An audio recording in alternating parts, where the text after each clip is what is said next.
An age where you can speak across oceans with a mere tap, where machines remember more than your grandmother ever could, and where your reflection isn't in the mirror, but in pixels and profiles, in the endless scroll.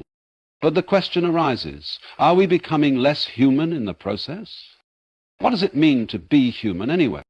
Is it your soft skin, the beating heart, the trembling in your voice when you speak of love or loss? Or is it the spontaneity, the uncertainty, the divine dance of imperfection, technology? That brilliant child of human thought has built us towers of glass and code. It has made things faster, smoother, shinier. It has given us tools of such precision and power, we feel like minor gods. But what do gods dream of when they sleep? Do they scroll through notifications, desperate for a like? Do they forget how to sit in silence, to simply be? We've become so busy improving our communication that we've forgotten how to connect. We text "I love you" with emojis, but can no longer sit in presence and truly feel it. We share stories, but rarely live them. See, the machine is not the enemy.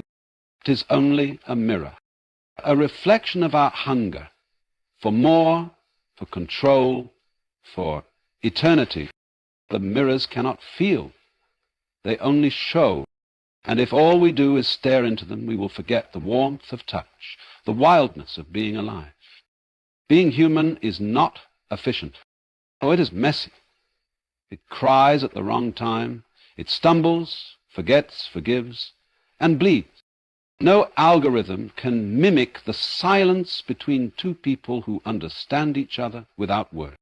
No circuit can feel awe when watching a sunset dissolve into darkness. So, is technology making us less human? Only if we allow it. Only if we mistake the map for the journey. Only if we forget that behind every screen is a heartbeat. Behind every message, a longing. Technology is a tool. It can illuminate, but it cannot replace the soul. And if we are wise, truly wise, we will use our machines to serve our humanity, not to escape it. Because being human is not something to overcome. It is something to remember. We are living in an age where everything has become incredibly fast. Time feels like it's racing forward, and we are constantly running to keep up with it. A single click can send a message across the world. A video can go viral in seconds, and an image can reach thousands without any physical interaction. On the surface, this seems miraculous. Conversation today is often reduced to mere exchanges of words. Feelings and emotions have been left behind.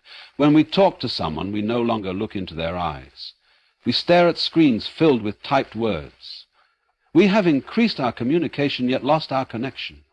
We are always online, always linked, yet rarely truly together. We believe we are connected, but in reality we have become fragmented. The body is in one place, the mind in another, and the heart somewhere else entirely. This is a world full of speed, but empty of stillness, where everything is available, yet nothing is truly felt. We are constantly busy, but internally hollow, surrounded by tools meant to bring us closer, yet drifting further apart. To be human is not simply to possess a body with flesh and bones, or to walk upright and speak a language. Being human is something far deeper, far more intricate.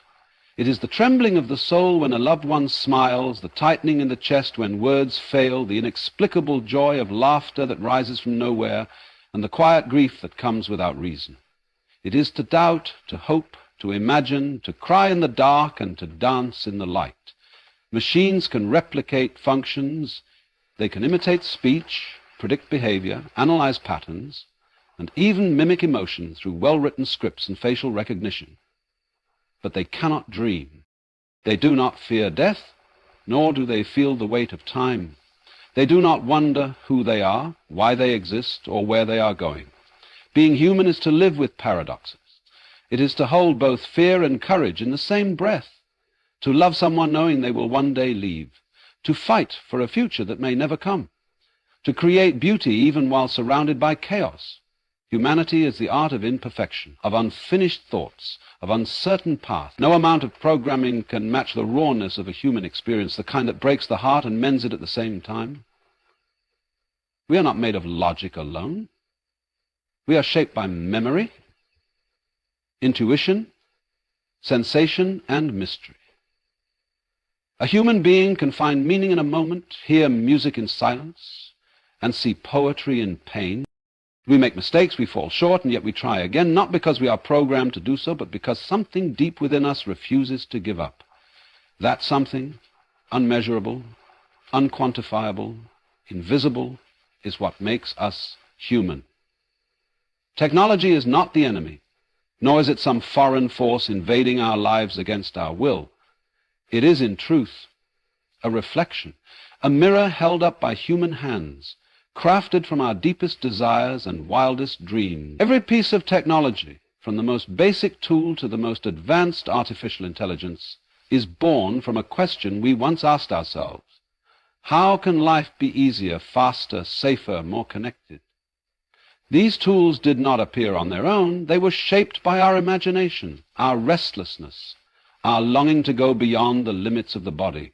Fire, the wheel, the printing press, the internet, all of it came from the same seed, the human mind seeking more. But the mirror does not lie. When we look into it, we see not only our brilliance, but also our hunger. We see our desire for control, for speed, for perfection, and even our fear. Fear of death, of boredom, of loneliness. Technology answers these fears with convenience, distraction, and simulation. But in doing so, it also shows us what we are trying to escape. The more we rely on it, the clearer our reflection becomes, not just of our intelligence, but of our anxiety. The machine can only do what it is told, and yet it reveals so much about the one who gives the command. The issue is not with the tool, but with how we use it, why we use it, and what we forget in the process. If we use it to extend our humanity, to enhance our presence, to deepen our experience, then it serves us. But if we use it to avoid ourselves, to fill silence, to numb emotion, then it begins to replace us, not in function, but in feeling, in presence, in being. We have gained speed, efficiency, and access to unlimited information, but in the process we have lost something that cannot be measured in data or downloads. We have lost presence, stillness, and depth. The pace of modern life, accelerated by technology, keeps us constantly moving, scrolling, tapping, swiping, responding. Conversations now happen in abbreviations and emojis, in quick replies and automated responses. The art of pausing, of listening without distraction, of being fully available to another human being is fading. We may talk to more people in a single day than our ancestors did in a month, yet rarely do we feel truly heard or understood. We check messages during meals, reply to texts while walking, and divide our attention between the person in front of us and the screen in our hand. We are everywhere and yet nowhere at all. The power of silence has been replaced by the noise of notifications. In our desire to stay connected, we have become detached from the richness of human presence. Eye contact, tone, subtle emotion, these are being filtered through screens reduced to pixels. Technology gives us the illusion of closeness, while often deepening the emotional distance. We've confused activity with intimacy, presence with visibility, and quantity with quality. We live in an age where communication has multiplied, but understanding has diminished. We say more, but mean less. We share constantly, but connect rarely. What once took time, attention, and emotional investment is now compressed into rapid exchanges. There is no space left for slowness, for breathing between words, for simply being with one another without an agenda. We've forgotten how to be still in the presence of someone else without reaching for distraction. The loss is subtle, but it touches the very core of what it means to relate, to feel, to be human together. Machines can display data, interpret input, and even simulate facial expressions or emotions through coded responses, but they cannot feel. They can recognize a smile, but they don't know joy. They can detect tears, but they don't understand sorrow. A mirror shows your face, but it cannot sense the story behind your eyes. Technology reflects what we feed into it, our preferences, our behaviors, our routines, but it lacks the inner landscape that makes human life rich and unpredictable. The subtle tension between two people in silence, the unspoken understanding shared in a glance, or the trembling voice that carries years of pain, these are things no algorithm can process or reproduce in their totality. A machine can process language, but it does not experience meaning. It can record music, but it does not hear beauty. It can track heartbeats, but it does not feel love. The mirror that technology holds up to us is sharp and shiny, but ultimately cold. It reflects our surface, but not our soul. As we look into it more often, into screens, into devices, into virtual spaces, we risk mistaking the reflection for reality. We begin to believe that the curated image, the filtered voice, the digital presence is enough, but these are echoes, not the original sound. They are shadows, not the full figure. Machines don't wake up in the middle of the night with longing. They don't find meaning in poetry or faith in silence. They don't break down under the weight of love or rise with the thrill of a sunrise. When we depend too much on machines to mediate our relationships, our creativity, our sense of self, we start living through reflections, not through presence. And when we forget that mirrors don't feel, we begin to forget how to feel ourselves. If we rely too heavily on machines, we begin to forget what it means to be human. The more we outsource our thoughts, memories, decisions, and even emotions to technology, the more disconnected we become from our inner selves.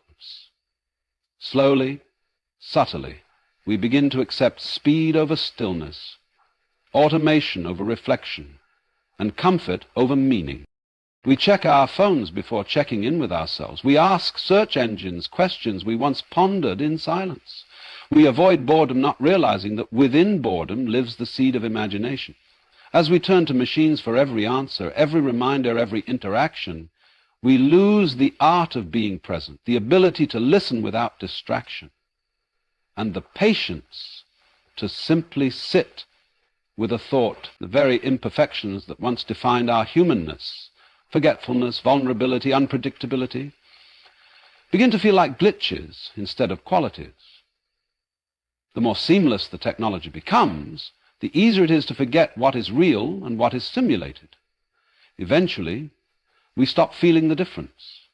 We begin to live more in the virtual than the physical, more in reaction than reflection. And when our attention is constantly captured by screens, we risk losing touch with the quiet voice within us that reminds us who we truly are. We must learn to use technology in service of our humanity, rather than allowing it to replace it.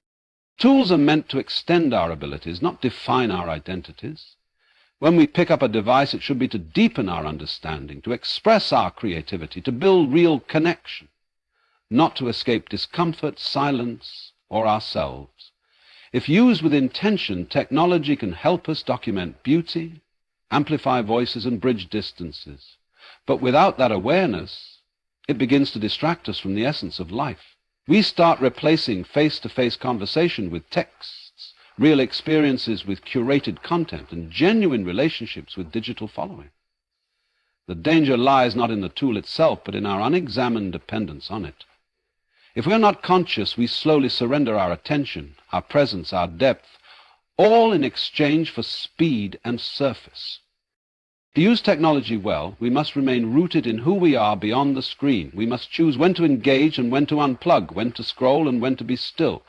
Only by reclaiming our awareness can we ensure that the tools we've created work for us, rather than reshaping us into versions of ourselves we no longer recognize. To be human is to live in a state of constant becoming. We are not fixed, not finished, not flawless. We're always learning, always changing, and often stumbling through the unknown. It is this very imperfection that makes us real. We forget things, we feel too much, we second-guess our decisions, and yet we move forward. Our emotions are rarely tidy, our thoughts are often contradictory, and our actions don't always align with our intentions. But all of this is part of the richness of being alive. There is a raw beauty in the uncertainty, in the vulnerability, in the struggle to understand ourselves and others. Machines operate on logic and predictability, but we live in stories, dreams, and intuition. We don't just survive, we search for meaning, for connection, for truth. Sometimes we break down over things that seem small, and sometimes we find unexpected strength in moments of deep pain. This fragile, unpredictable nature is not a flaw, it is a gift. It means we can grow, we can evolve, we can become more than we were yesterday. We are allowed to be incomplete, to be in process.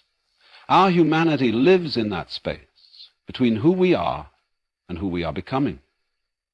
No machine, no matter how advanced, can truly replace the human experience. A machine may speak, but it does not have a voice that trembles with grief or rises with joy. It may learn to write, but it does not have stories etched in its soul. It may generate images, but it has never seen the world through eyes filled with wonder or pain.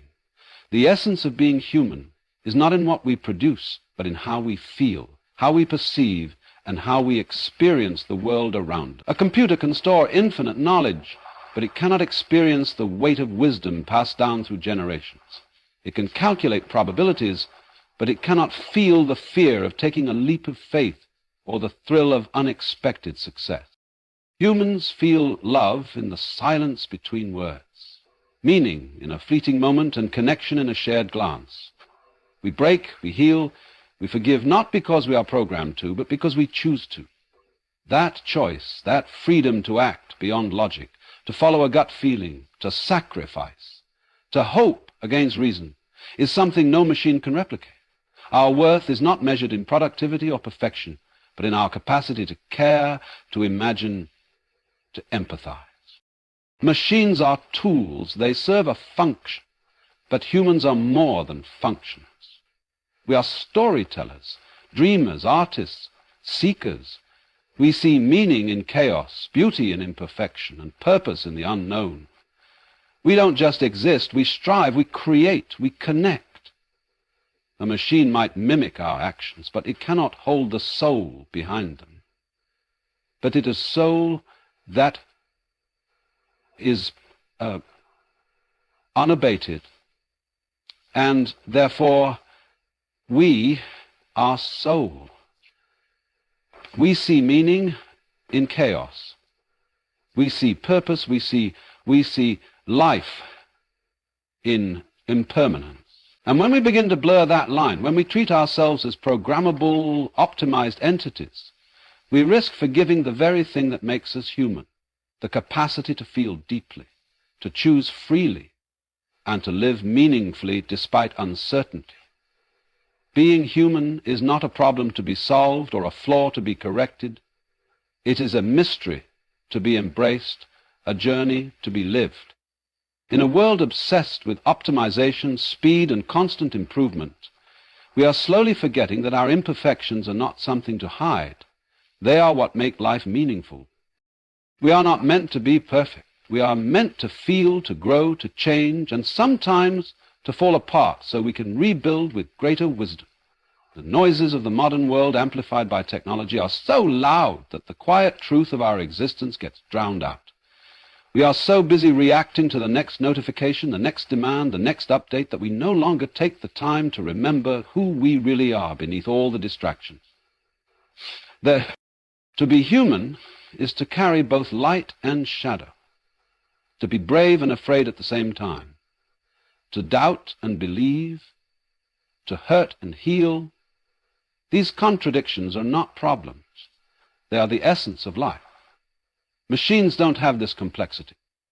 They don't reflect in silence. They don't wonder why they exist, and they certainly don't ask what it means to be alive. But we do. We question, we seek, we struggle, we hope. In a world where everything is moving faster, remembering our humanness requires us to slow down, to reconnect with the parts of ourselves that cannot be measured, our longing, our creativity, our love. It is not about abandoning technology, but about not letting it define us. Because deep within every person is a stillness, a presence, a spark that no machine can replicate. That spark is not a weakness, it is our greatest strength. It is the quiet, sacred reminder that we are alive, and that is enough. In the end, the question is not whether technology is good or bad, but whether we are awake enough to use it without losing ourselves. The tools we have created reflect our brilliance, but they also challenge our balance. As we move further into a world shaped by screens, codes, and machines, we must remember the heart behind the hand, the breath behind the voice, the soul behind the system. Being human is not an error in the program. It is the miracle that no program can replicate. We must not trade presence for convenience, depth for speed, or connection for connectivity. Let technology assist us, but never define us. Because the essence of who we are lies not in what we build, but in how we live, love, and remember what it means to simply be.